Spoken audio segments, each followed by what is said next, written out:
ایک بہت اہم، مطلب اہم تو نہیں لیکن بہت زیادہ ڈسکس ہوتا ہے یہ معاملہ کہ نکاح متع کو لے کے شیعہ مکتبہ فکر اس کے اوپر بڑا زور دیتا ہے، تو آپ اس کو اپناتے کیوں نہیں ہو؟ اس کے بجائے آپ میں سیار یا اس طرح سے دوسری چیزیں تلاش کرتے ہو.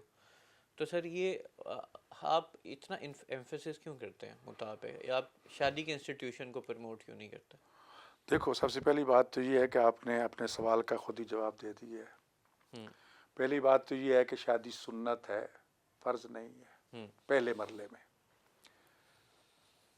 دوسرا مرحلہ جب انسان حرام میں مبتلا ہو رہا ہو تو پھر شادی فرض ہو جاتی، اس کی واجب ہو کوئی جاتی. مثالیں دیں، مطلب تاکہ ہم عام سمجھ جائیں کہ حرام میں میں کیسے سیدھی مبتلا. دیکھو، میرے پاس نہیں ہے عورت، کوئی بیوی نہیں ہے، شادی نہیں ہے جی، اور میں لڑکیوں کے پیچھے بھاگتا ہوں، میں نامحرم عورتوں کے پیچھے بھاگتا ہوں. کوئی بندہ کہلاتا ہے مسلمان ہے، مومن ہے اپنے آپ کو، اور وہ اس طرح راستوں پہ چل پڑتا ہے جی. اور کوئی اپنے آپ تو شریعت کہتی ہے جناب یہ راستہ چھوڑو، شادی کرو. جی پہلا تو کام یہی ہے نا جی کہ شادی اب کرے، کیوں شادی بھاگ کرو. رہا؟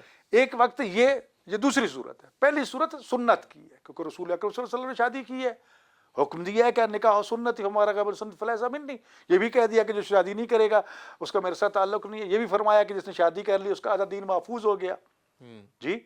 تو پہلے تو ہمیں سنت رسول سمجھ کے اس پہ عمل کرنا چاہیے تاکہ آپ کو ثواب بھی ملے کہ میں نے حکم رسول اور خدا کے حکم کی اطاعت کی. خدا نے یہ بھی گارنٹی دی ہے کہ اگر تم فقیر ہوگے یغنم اللہ من فضل، اللہ تمہیں غنی کر دے گا اپنے فضل سے. جس طرح لفظ فقیر عام ہے، ہر قسم کا فقر، مالی، ذہنی، فکری، جسمانی، صحت کے حوالے سے، اسی طرح غنا بھی عمومی لفظ ہے کہ ہر قسم کی ثروت، غنا جو ہے وہ آپ کو مل جائے گا. پہلے تو ہم خدا اور رسول کے حکم کے مطابق عمل کریں. نہیں محسوس کرتے، لیکن اب آ گئے ہیں کہ ہم گناہ میں مبتلا ہو رہے ہیں جی. تو سب سے پہلے تو یہی ہے کہ آپ شادی کریں. آثار ایسے ہیں کہ جناب وسائل نہیں ہے آپ کے پاس شادی کرنے کا، آپ اس کے اخراجات پورے نہیں کر سکتے، یا کہ ایسی جگہ پر موجود ہیں کہ جہاں آپ کے لیے ممکن نہیں ہے لیکن گناہ میں مبتلا ہو رہے ہیں، تو وہاں پھر یہ دوسرا حکم قرآن نے دے دیا موتے والا.